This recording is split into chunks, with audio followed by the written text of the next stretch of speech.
আমরা নজর রাখবো কসবা ল কলেজের দিকে, যেখানে খলনায়ক মনোজিৎ। কসবা ল কলেজের ছাত্রীকে গণধর্ষণের অভিযোগ, ধরা পড়েছে মূল অভিযুক্ত মনোজিৎ মিশ্র। তার বিরুদ্ধে আগেও একাধিকবার উঠেছে শ্লীলতাহানির অভিযোগ, এফআইআরও হয়েছে, কিন্তু তারপরেও বেয়াদবি থামেনি। তার এক সময়ের সহপাঠী পর্দা ফাঁস করে দিয়েছেন, দেখুন।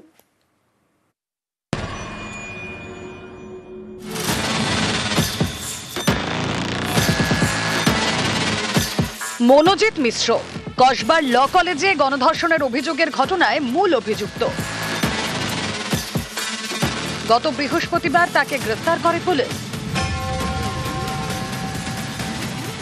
এর আগেও মনোজিতের বিরুদ্ধে একাধিকবার কলেজ ক্যাম্পাসে শ্লীলতাহানির অভিযোগ ওঠে। এই দেখুন এফআইআর এর কপি। 2018 সালে মনোজিতের বিরুদ্ধে শ্লীলতাহানির অভিযোগ দায়ের হয় কসবা থানায়।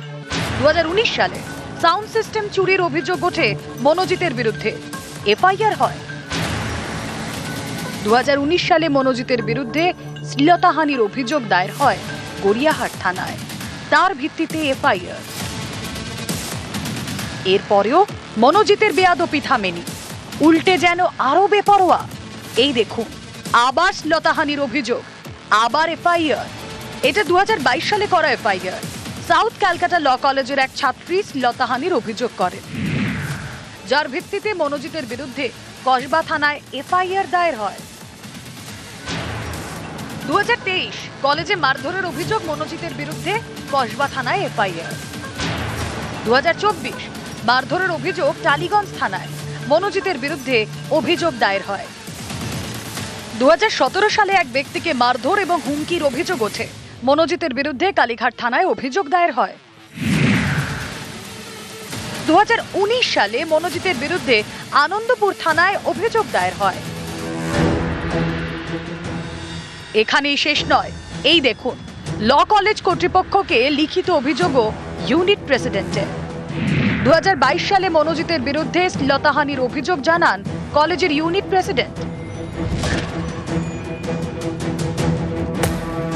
2018 সালে মনোজিতের বিরুদ্ধে যৌন হেনস্থার অভিযোগ করেন সাউথ ক্যালকাটা ল কলেজের দুই ছাত্রী। গড়িয়াহাট থানায় তাঁরা লিখিত অভিযোগও জানান, এতে মনোজিতের কিছু হয়নি, উল্টে অভিযোগকারী দুই ছাত্রীকে হুমকির মুখে পড়তে হয়। অভিযোগ বাড়িয়ে গিয়ে হুমকি দিয়ে আসে মনোজিৎ। দিনের পর দিন কলেজে দাদাগিরি, বেয়াদবি। অভিযোগ মনোজিৎ এতটাই বেপরোয়া যে তার ভয়ে মুখ খুলতে কেউ সাহস পেতেন না। পর্দা ফাঁস করেছেন মনোজিতেরই এক সময়ের সহপাঠী। এটা পুনরাবৃত্তি ঘটনা আমি বলবো, এর আগে ঘটনা ঘটেছে। সেই সময় যদি সে অভিযোগকারী নিয়ে অভিযোগ করতেন, তাহলে আজ হয়তো আমার এই বোনটির এই অবস্থা হতো না। 17 থেকে 22 হচ্ছে টেনিয়র ছিল পড়াশোনার, 17 থেকে 18 কলেজে ছিল। ওই যে 1 বছর ছিল, 1 বছরের মধ্যেই কলেজে আজ যে ঘটনাটি ঘটেছে সেরকমই প্রায় মানে অত্যন্ত নিন্দনীয় না হলেও ওরকম ধরনের অসভ্য ঘটনা কলেজের মধ্যে বিগত দিনে ঘটতেছিল। 2022 সালে যখন একটি মেয়ের সাথে শ্লীলতাহানি ঘটনা ঘটে, তখন থানায় এফআইআর মেটি করে, এবং তখন আমার যে ইউনিট প্রেসিডেন্ট ছিলেন ওই কলেজের, ওই unit president already written complain college অথরিটিকে দিয়েছিল যে এরকম কলেজের একটি মেয়ের সাথে ঘটনা মনোজিৎ মিশ্র ঘটেছে। সেই সময় কলেজ কর্তৃপক্ষ যে গভর্নিং বডি মিটিং ডাকে ওকে কলেজে ঢুকতে বারণ করা হয়, ও তারপর তো কলেজে আসতে পারতো না। কিন্তু 2023 সালে যে আমার ইউনিটের যে প্রেসিডেন্ট সে পাস আউট করে বেরিয়ে আসেন, তারপরে কলেজে ওকে আটকানো কেউ ছিল না। 2016 সালের 1 ডিসেম্বর কলেজের মধ্যে 30-40 জন বাইরের ছেলে নিয়ে এসে ভাঙচুর ছেলেদের, এবং সেই কেস এবং কাউন্টার কেস দুটোই হয়। পরবর্তীতে দুটো কেসই উইথড্র হয়ে কোনো না কোনো কারণে। এরকম ওর নামে আজকের ডে কসবা, গড়িয়াহাট, কালীঘাট 3টে থানা খুঁজলে মোটামুটি 10 থেকে 12টা কেস পাওয়া যাবে। সম্পূর্ণ এটার পেশি শক্তি এই কারণেই, কারণ ওর পিছনে কোনো বড় নেতা মন্ত্রী কেউ নেই, না কেউ ছিল কোনোদিন। এতগুলো ছবি দেখা যাচ্ছে, কারণ খালি ছবি, শুধুমাত্র ছবি রয়েছে বলে। তৃণাঙ্কুর ভট্টাচার্যের কথা যদি বলেন, উনি যথেষ্ট ওর বিরুদ্ধে স্টেপ নিয়েছিলেন। 2012 থেকে 13 কলেজে ছিল, চেতলা ব্রিজে স্ট্যাবিং করে, এবং সেই সময় 3 বছর মতো পলাতক ছিল। সেই সময় মেয়েদের শ্লীলতাহানি ঘটেছে, র্যাগিং হয়েছে, এবং 2022 সালে যখন বর্তমান যে আমার কলেজ ইউনিট ছিল, সেই ইউনিট যখন যে প্রেসিডেন্ট ছিলেন উনি পাস আউট করলেন 2023 সালে, তখন গিয়ে আবার ওই কলেজের চেয়ারে বসে, নিজেকে বলে আমি সেলফ ডিক্লেয়ার প্রেসিডেন্ট। মনোজিতের বিরুদ্ধে মুখ খুলছেন কলেজের অনেকেই। আমরা যখন ফার্স্ট ইয়ারে ছিলাম, আমরা যখন এসছি তার 2 উইকস পরেই এই পিকনিকটা অর্গানাইজ হয়েছিল, যেখানে আমরা বাজবাজ যাচ্ছিলাম। তারপর আমার একটা বন্ধুকে ও ডেকেছে, ওখানে গিয়ে ওকে মানে বাজেভাবে টাচ করছি। That time when we were in first year, it was very difficult to speak up against him. ওরা আমাদেরকে বলেছে যে ইউনিটে তোমরা ভর্তি হয়ে যাও, সেক্রেটারি বানাবো, and we'll give you post, but we did not opt for it because we knew that person by now, because আমরা যখন ঢুকেছি আমরা এরকম দেখে নিয়েছি। নিউজ 18 বাংলা। দক্ষিণ কলকাতার ল কলেজের মধ্যে ছাত্রীকে গণধর্ষণের অভিযোগ, আর এই নিয়েই তোলপাড়। এই পরিস্থিতিতে কর্তৃপক্ষ জানিয়ে দিল সাউথ ক্যালকাটা ল কলেজে অনির্দিষ্টকালের জন্য বন্ধ। এই কলেজের পরিবেশ, পঠন পাঠন নিয়ে পড়ুয়াদের ভুরি ভুরি অভিযোগ, এর তালিকাও তাঁরা তৈরি করে ফেলেছেন। সাংবাদিক বৈঠক করে পড়ুয়ারা জানিয়েছেন উপাচার্যকে সমস্ত অভিযোগ তাঁরা জানাবেন।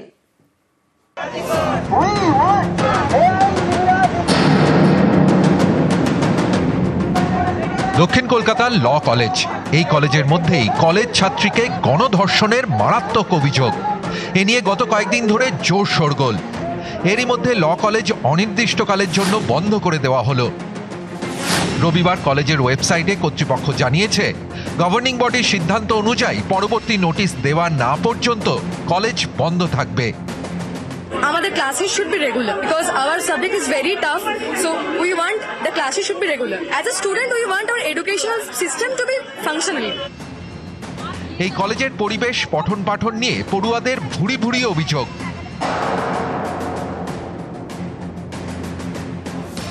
সোমবার সাউথ ক্যালকাটা ল কলেজের গেটের বাইরে বিক্ষোভ দেখান কলেজের পড়ুয়ারা। সাংবাদিক বৈঠক করে সুর চড়ান। পড়ুয়াদের দাবি, কলেজ ক্যাম্পাসকে রাজনীতি মুক্ত রাখতে হবে। ক্যাম্পাসকে বাইরের রাজনৈতিক চাপ থেকে কলেজকে মুক্ত করতে হবে। কলেজে ছাত্র নির্বাচন করাতে হবে। কলেজে পড়ুয়াদের নিরাপত্তা নিশ্চিত করতে নতুন কমিটি তৈরি করতে হবে। পড়ুয়াদের অভিযোগ খতিয়ে দেখার কমিটিকে সক্রিয় করতে হবে। সিসি ক্যামেরার নজরদারি বাড়াতে হবে। গাফিলতি হলে তার দায় নিতে হবে কলেজ কর্তৃপক্ষকে। সেই ঘটনাটা ঘটেছে, সেই ঘটনাটা সিঙ্গেল হ্যান্ডেডলি নিরাপত্তার অভাব বোধ করানোর জন্য যথেষ্ট।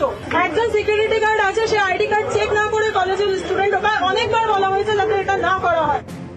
সাউথ ক্যালকাটা ল কলেজের পড়ুয়ারা আরও বেশ কিছু দাবিতে সরব, যেমন পড়াশোনার সঠিক পরিকাঠামো ফিরিয়ে আনতে হবে। প্রতিদিন রুটিন মতো যাতে ক্লাস হয় তা নিশ্চিত করতে হবে। ইউনিয়ন রুমে নিরাপত্তা নিশ্চিত করতে হবে।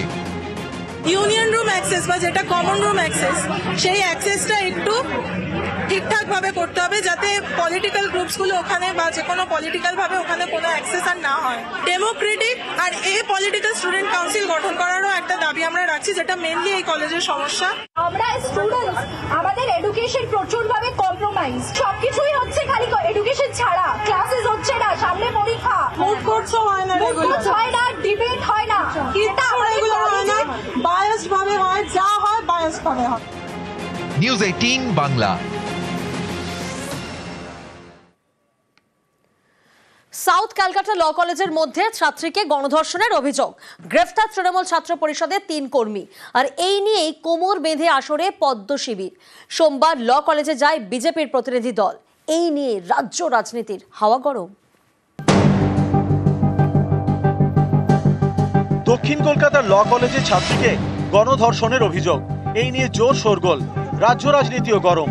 কোমর বেঁধে আসরে বিজেপি। শনিবার 4 সদস্যের ফ্যাক্ট ফাইন্ডিং টিম তৈরি করেন বিজেপির সর্বভারতীয় সভাপতি জেপি নাড্ডা। এই টিমে রয়েছেন প্রাক্তন কেন্দ্রীয় মন্ত্রী সত্যপাল সিং, প্রাক্তন কেন্দ্রীয় মন্ত্রী মীনাক্ষী লেখি, ত্রিপুরার প্রাক্তন মুখ্যমন্ত্রী বিপ্লব দেব এবং বিজেপি সাংসদ মনন কুমার মিশ্রা। সোমবার দুপুর 3টে নাগাদ লালবাজারে গিয়ে পুলিশ কমিশনারের সঙ্গে বৈঠক করেন বিজেপির এই 4 প্রতিনিধি। তারপর যান কসবায় সাউথ ক্যালকাটা ল কলেজে।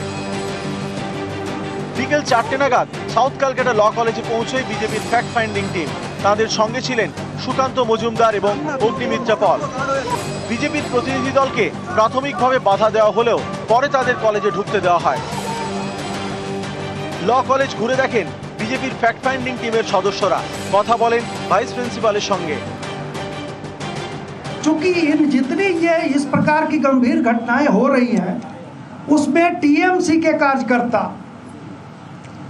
टीएमसी के पदाधिकारी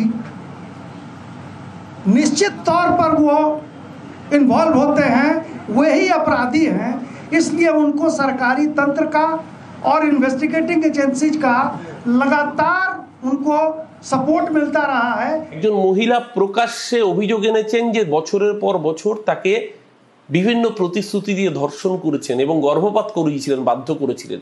কার্তিক মহারাজ ফ্যাক্ট ফাইন্ড করতেছেন, সব জায়গায় ফ্যাক্টটা ফাইন্ড করুন না।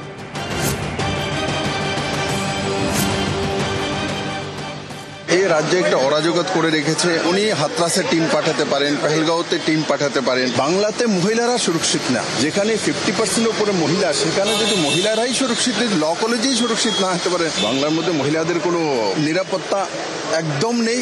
বিপ্লব দেব হচ্ছে ফেল্ড চিফ মিনিস্টার। সবচেয়ে বেশি ধর্ষণ, এই রাহাজানি, খুন হওয়ার ক্ষেত্রে তিনি মুখ্যমন্ত্রী হিসেবে কি পদক্ষেপ নিয়েছেন? সাধারণ সম্পাদক অভিষেক বন্দ্যোপাধ্যায় গিয়েছিলেন, তার কনভয়ের উপর হামলা হয়। বাংলায় গণতন্ত্র আছে, আপনারা আসছেন যাচ্ছেন। সোমবার কসবায় ল কলেজের সামনে বিক্ষোভ দেখায় বিজেপি সহ বিরোধীরা। এবিভিপির এদিন ছিল লালবাজার অভিযান। বউবাজার থেকে মিছিল শুরু হয়, সেখানেই তাদের আটকায় পুলিশ। এতে পরিস্থিতি গরম হয়ে ওঠে।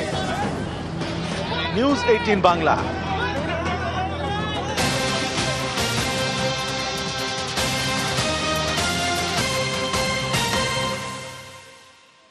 পাশাপাশি কসবা ল কলেজের ভাইস প্রিন্সিপালকে জিজ্ঞাসাবাদ, ভাইস প্রিন্সিপাল নয়না চট্টোপাধ্যায়কে জিজ্ঞাসাবাদ। গতকাল বেশ কয়েক ঘন্টা জিজ্ঞাসাবাদ পুলিশের।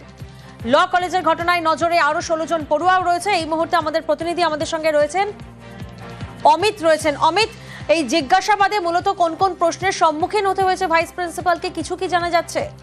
দেখো, 25 তারিখের যে ঘটনা, অর্থাৎ দক্ষিণ কলকাতা ল কলেজের ভিতরে গার্ড রুমে এই কলেজের পড়ুয়াকে গণধর্ষণের যে অভিযোগ উঠছে, 4 জন ইতিমধ্যে গ্রেপ্তার করা হয়েছে। সেই ক্ষেত্রে এই ভাইস প্রিন্সিপাল কখন বিষয়টি জানতে পেরেছিলেন, কার মাধ্যমে তিনি বিষয়টি জেনেছিলেন, জানার পর তার পদক্ষেপ ছিল বা তিনি কোনো ব্যবস্থা নিয়েছিলেন কিনা, তিনি উচ্চপদস্থ কোনো প্রিন্সিপাল বা এই কলেজের গভর্নিং বডি যারা রয়েছেন তাদেরকে বিষয়টি জানিয়েছিলেন কিনা, এই বিষয়গুলো কিন্তু এই জিজ্ঞাসাবাদ পর্ব উঠে এসছে, এমনটা কিন্তু পুলিশ সূত্রে দাবি করা হচ্ছে। অন্যদিকে কলেজ কর্তৃপক্ষের কাছে 16 জন পড়ুয়ার নাম ইতিমধ্যে চিহ্নিত করা হয়েছিল পুলিশের তরফে। ক্লোজ সার্কিট ক্যামেরা ফুটেজ থেকে তাকে চিহ্নিত করা হয়, যারা ওই 25 তারিখ কলেজ ক্যাম্পাসে তারা এসেছিলেন এবং কাজ করে, তাদের নির্দিষ্ট কাজ ছিল, সেই কাজ করার পর বেরিয়ে গেছিলেন। কিন্তু বেশ কয়েকজন তাদের মধ্যে ইউনিয়ন রুমে তারা গিয়েছিলেন। সেক্ষেত্রে সেই 16 জন পড়ুয়াকে চিহ্নিত করে তাদেরকে ইতিমধ্যে পুলিশের তরফে নোটিশ পাস করা হয়েছে এবং গতকাল 6 জনকে জিজ্ঞাসাবাদ করা হয়েছে এবং আজকেও বেশ কয়েকজন পড়ুয়াকে ডাকা হয়েছে, তাদেরকে জিজ্ঞাসাবাদ করা হবে। বেশ।